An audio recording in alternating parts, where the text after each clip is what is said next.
This is Rob Tebbutt for Boxing Social. Delighted to be joined here today by Michael Hunter. We're at McGuigan's gym ahead of sorry, I was distracted by it. Ahead of Michael Hunter versus Martin Bakole at York Hall this weekend. How are you, Michael? I'm good. I'm feeling really great. Feeling healthy. Adjusted to the fight time, so I'm ready to fight. Last time I spoke to you, funnily enough, was in this very building when this fight was announced. Just tell me about the time that's lapsed between then. How's camp gone? It's been beautiful. I had been training a little bit before before I did come out here, and we continued after we went back home. And I mean, campus went great. I have no drama. You know what I'm saying?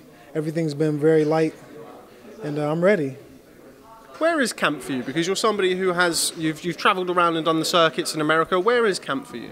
Las Vegas, Nevada. We train at Bones Adams Boxing Gym. Bones Adams was also a boxer, former champion and stuff like that. So, yeah, I train at his boxing gym in Las Vegas, Nevada. How's it been preparing for Martin Bakole? Viewers will recognise you from your fight with Alexander Usyk. That was at cruiserweight. Obviously, now you're up at heavyweight. Had a couple of good wins. What's it like preparing for a big heavyweight as opposed to preparing for probably a slightly more nimble, I think it's fair to say, cruiserweight? Just the weight, is one of the biggest problems. Is shrinking down to that size, and obviously the techniques and things are going to be the dynamics of the space in between us are a little closer when the smaller you get. So there's different tactics and techniques that you can use or you can't use on a heavyweight that you could use as a cruiserweight. So. Last time I spoke to you, you said you hadn't seen an awful lot of Martin Bakole, but that was a long time ago. Just wondering if you have seen some of him now. No, actually, I haven't really looked him up too much. I just looked his record up, and yeah, that's pretty much it. Now, we get all kinds of visitors, as I'm sure you're aware, over to these shores when you're coming to fight an unbeaten prospect. You strike me as somebody very different. You're very quietly assured of yourself going into this fight. Just tell me a little bit about why that is. I come from a long line of boxing.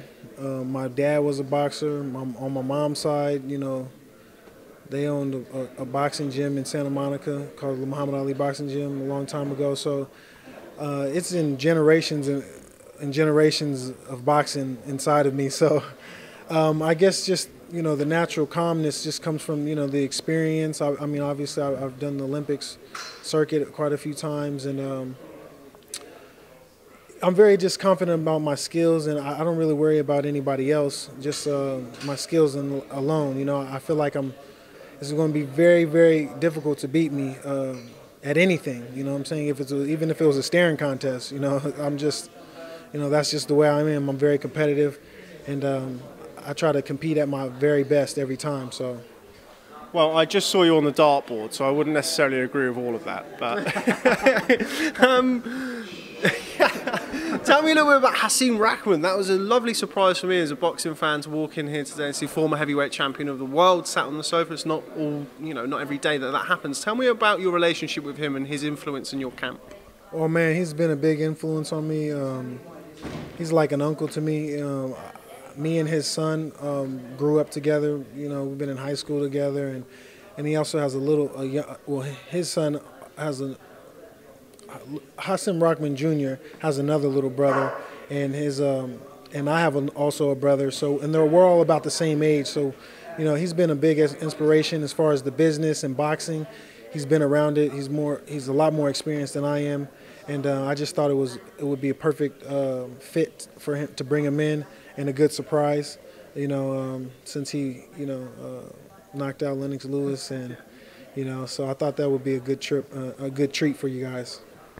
Well, thank you very much. I do appreciate that. He is absolutely certain that you're going to win this fight by knockout. Tell me why.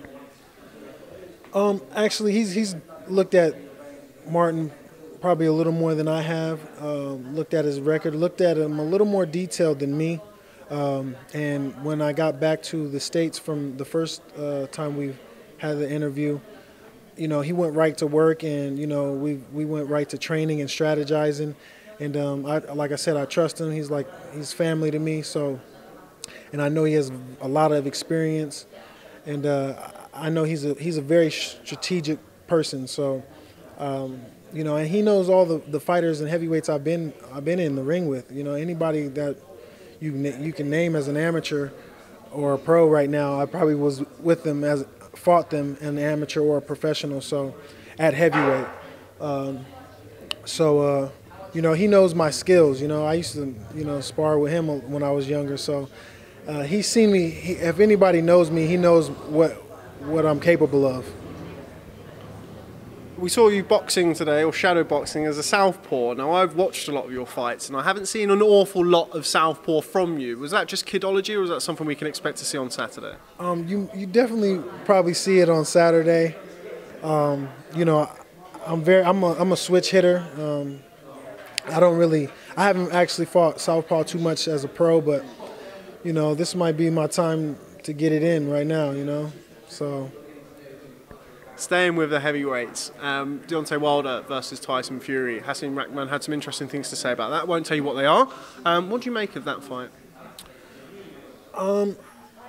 It's you know, Tyson Fury is a well-rounded boxer, and Deontay is a beautiful athlete. You know, he's very strong, fast, charismatic, in and outside of the ring. You know, I think it's just the battle of the wills.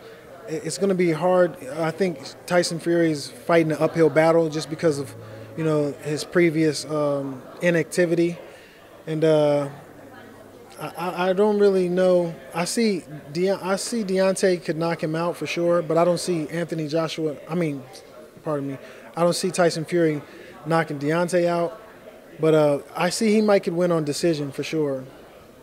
Okay, and just finally, because you're a man in demand, main event, what are fans going to see from you on Saturday night when you step in the ring with Martin Bakole? Sell it to me, one of these charismatic Americans. You're over here now. Sell the fight to me, Michael. You're going to definitely see fireworks. Nice movement, beautiful, you know, beautiful boxing, you know what I'm saying?